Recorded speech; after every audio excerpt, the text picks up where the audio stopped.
Hello, my name's Michael Conneely, and this video is about my astrology readings, and it's specifically about the prediction skills and information I offer you when you have an astrology prediction. I've just done a video about my natal chart interpretation approach, or my birth chart astrology, and have a look at that as well. And very often my readings actually combine both.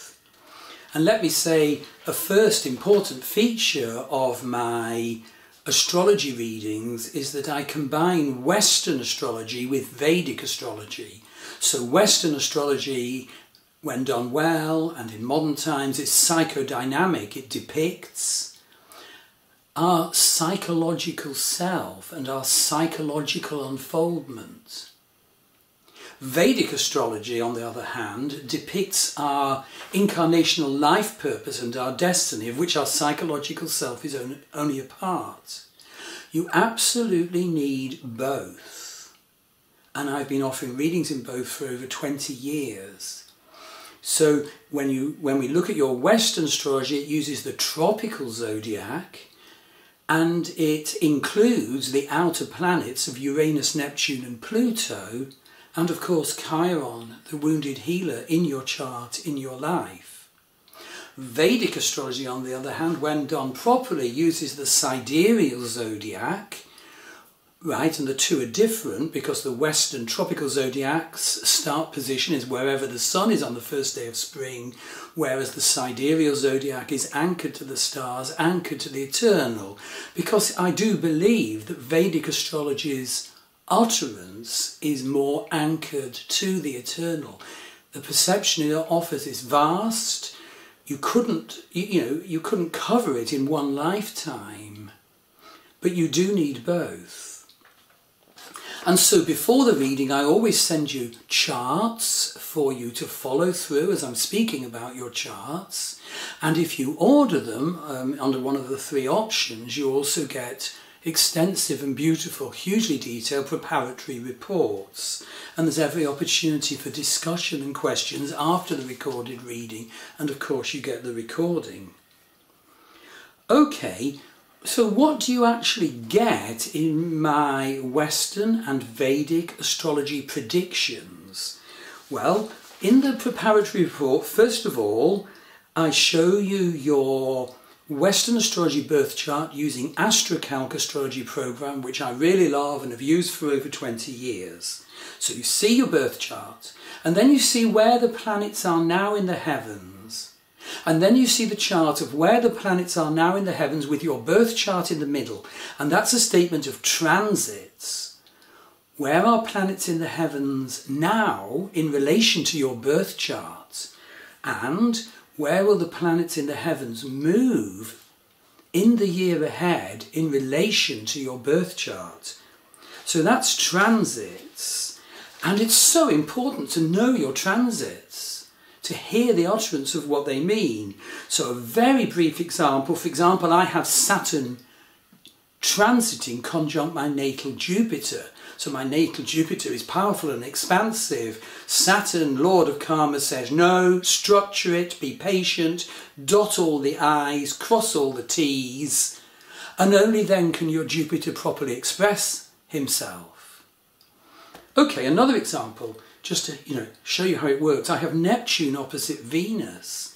Now, at one level, Neptune, aspecting Venus is an expression of ideal love, romantic, beautiful love. But Venus isn't just about love, it's about value issues. And you see, Neptune is, a huge energy that can be guiding vision, or can be sort of, delusion and illusion. And so, of course, it can be very difficult for value issues and money when Neptune strikes your Venus. Okay, another thing, Uranus is retrograding, transiting backward in the heavens towards my birth moon, and that is revolution. This will be the third time that Uranus has struck my moon, and each time it's meant revolution. Huge positive expansion. Jupiter has been opposite Uranus in the heavens. bringing such revolution in spirituality and perception. This is really important. Transits to Chiron are so important to know.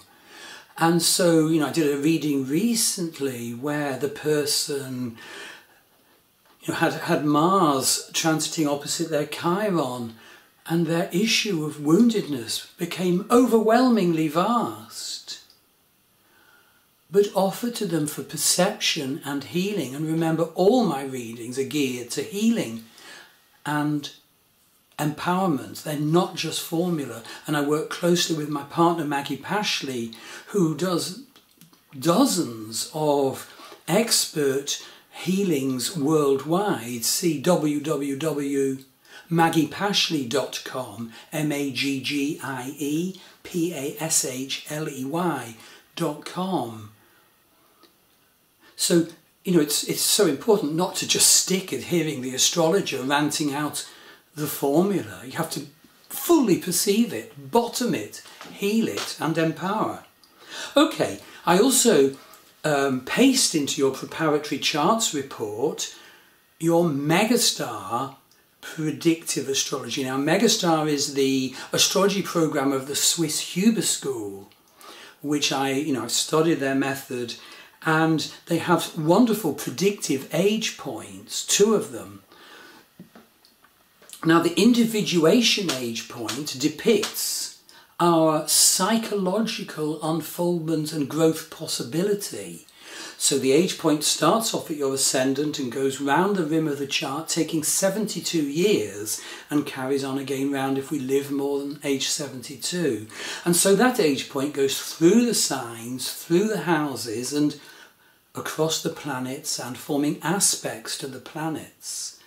And there's big before and after periods, like a sine graph, a sine wave graph, to the impact of these 2 Huber age points. But it is so valuable to hear, whoa, it's aspecting your Neptune now.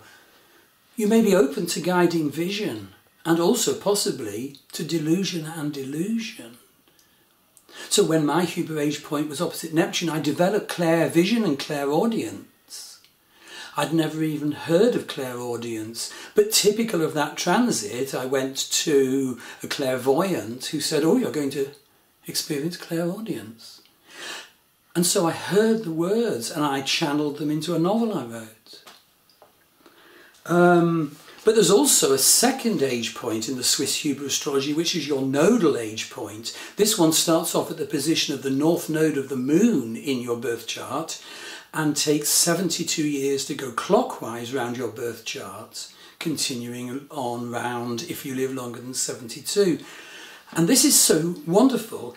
The nodal age point depicts the whisper of your soul to you from the astral. What is your soul message? And you hear your soul messages through talking to astrologers and tarot card readings and doing clairvoyant and intuitive work. Do not disregard the whisper of your soul to you.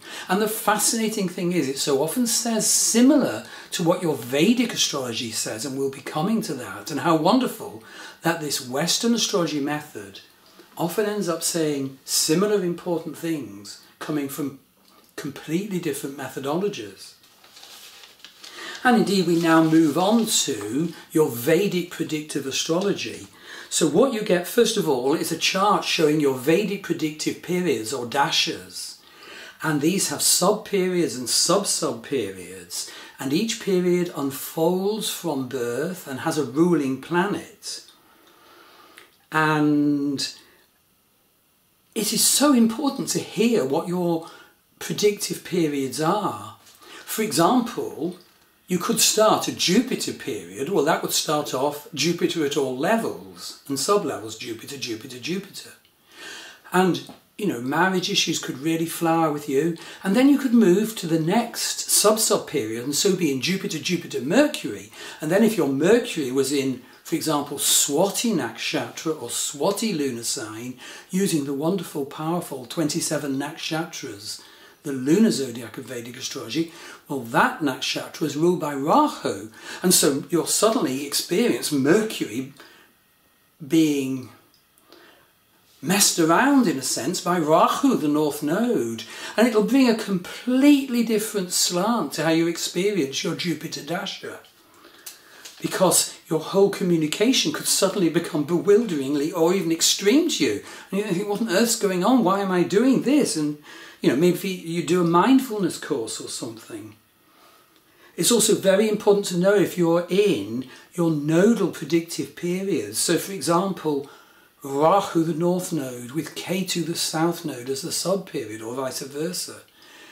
And your life will be tumbled there with the divine purpose of gaining understanding and putting your life on course. Also, it's very important to know with a child if dasha changes are occurring when the child is very young, because the child may not be able to cope with such a change at all. I was born into the very end of Mercury dasha. At 6 weeks old, I moved into the next predictive period, the next dasha. Ketu, the South Node, which is all about immateriality and meltdown, and I was put in an orphanage.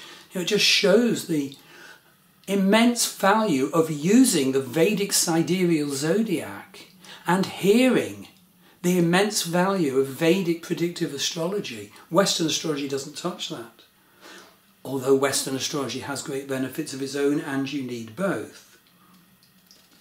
Also, of course, we look at Vedic transits. So that is when a planet in the heavens transits through a sign using the sidereal zodiac.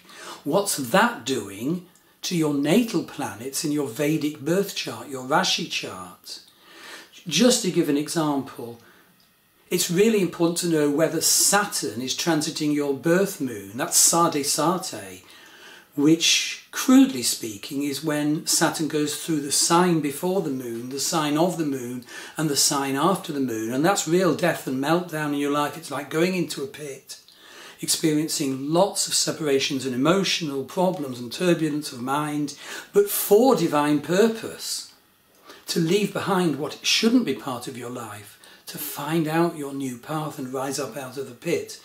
And incidentally, you can chart the course of your Sadhisati much more accurately by charting which nakshatras or lunar signs Saturn is going through as it approaches your, the lunar sign, the nakshatra of your birth moon, and then carries on beyond that. So it can show like a real period of mental instability and worry and turbulence to begin with, and then a fool's paradise, and then your karmas maybe really catch up with you. And also Ashtamashan is important to know about when Saturn transits the 8th house from your moon. But of course, every transit matters. And for example, recently we had like the tremendous eclipse of the 21st of August 2017, when the nodes of the moon changed signs, and that brought a lot of turbulence. When the Gandanta zone between Cancer and Leo, the transition from water to fire, was emphasised by the sign change of the nodes and by the eclipse. And then when we had Mercury and Sun, planets transiting through Leo, and for people who had planets in Leo, God, it's like they were offered personality change, and they're still settling down from that. I've got loads of people coming to me because of the effects of the 21st of August eclipse on their planets in Leo. Right, and the last sort of major category of Vedic predictive astrology insight is Varshfal, or solar return. I erect a chart for the exact moment the sun returns to the position he occupied at the moment you were born. We look at what that says for your year ahead, and we also look at where the mantra, a special predictive indicator for your Varshfal chart, falls in your birth chart.